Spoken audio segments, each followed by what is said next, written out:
মমতা বেনাৰ্জীটো হাৰি গ'ল, ঠিকে আছে বাৰু, বহুত বছৰ ৰুল কৰিলে, কিন্তু মমতা বেনাৰ্জীৰ বিষয়ে আমি আলোচনা কৰিব লাগে আচলতে। বিকজ মমতা বেনাৰ্জীৰ যদি পলিটিকেল ছাইডখিনি আমি ছাইড কৰি তেওঁৰ অকল পাৰ্চনেলিটিটো এগৰাকী মহিলা হিচাপে এক্সামাইন কৰোঁ বা চাওঁ, জেং হয়। ভাবকচোন 56 years এক্টিভ পলিটিক্সত আছে। আমাৰ দেশত এনেকুৱা এটা নেৰেটিভ আছে য'ত উইমেন্সক অপ্ৰেছ কৰা হয়, উইমেন্সৰ সিমান ফ্ৰীডম নাই, লিবাৰেশ্যন ইমান নাই। একচুৱেলি হয়ো বাৰু, বহুত ক্ষেত্ৰত আমি দেখা পাওঁ হয়।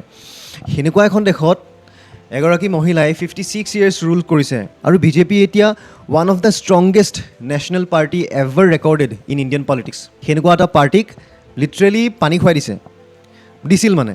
মমতা বেনাৰ্জীয়ে 22 বছৰ থাকোঁতেই জয়প্ৰকাশ নাৰায়ণ এবাৰ বেংগলত আহি আছিলে, জয়প্ৰকাশ নাৰায়ণৰ গাড়ীৰ আগত শুই দিছিলে। কিমান কাৰেজ তেওঁৰ, কিমান বল্ড। ফেমিনিজমৰ বহুত কোট ভাইৰেল হয়, বহুত চিম্বল ভাইৰেল হয়, বাট কিন্তু Mamata Banerjee actually real definition of feminism. Power আছে ভাই, দম আছে। Let's not talk about her political side, because মই বিলিভ কৰোঁ in politics every one is god for some people and every one is devil for some other. So' let's not জাজ her on the basis of her political image, যোনটো বৰ্তমান বাৰু negative হয়, বহুত negative হয়। সেনেকুৱা আমি ছ'চিয়েল মিডিয়া বা মিডিয়াত দেখা পাই, এইটো নিগেটিভ হয়, চ' নিগেটিভ হয়। বাট এপাৰ্ট ফ্ৰম পলিটিক্স যদি এগৰাকী মহিলা হিচাপে চাওঁ, বল্ড, কাৰেজিয়াছ, ডমিনেণ্ট, আৰু এনেকুৱা নহয় যে মমতা বেনাৰ্জীৰ পলিটিকেল ইমেজ সদায় বেয়া আছিলে। দিছ ইজ পলিটিক্স, যেতিয়া তেতিয়া যি হৈ যাব পাৰে, যেতিয়া তেতিয়া কোনোবা এজন লিডাৰ কোনোবা পাৰ্টিত গুচি যাব পাৰে। বাট আমি ছাপৰ্টাৰবোৰ বহুত লয়েল হয়, বাৰু ইম'চনেল, বাৰু যি নহওক।